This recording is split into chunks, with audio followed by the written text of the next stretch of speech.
This is Health and Medicine. Arthritis is a condition commonly associated with older people, but a local physical therapist says she's seeing more and more arthritic millennials. Audrey Briscoe tells us why.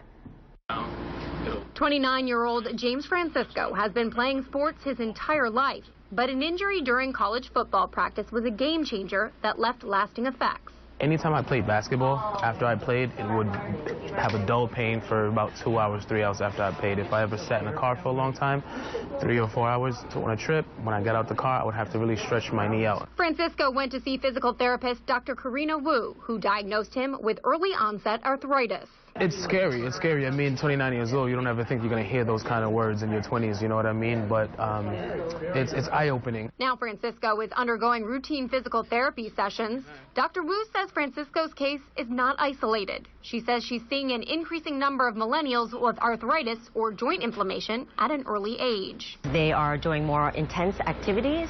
They're spending a longer time in their sports, or they're doing so many sports that they never take a break. Dr. Wu also blames the increased popularity of intensity training, such as CrossFit, and grueling competitions like Tough Mudders and the City Challenge race.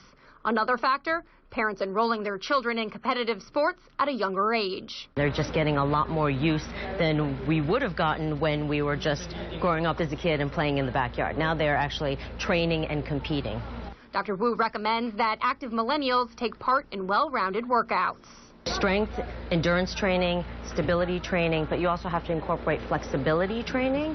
Meanwhile, Francisco is hopeful that with continued therapy, he will be able to participate in sports for years to come. I'm naturally a competitive person, so on the court or on the field is where I can be the most competitive, and it draws the most out of me, so I love it.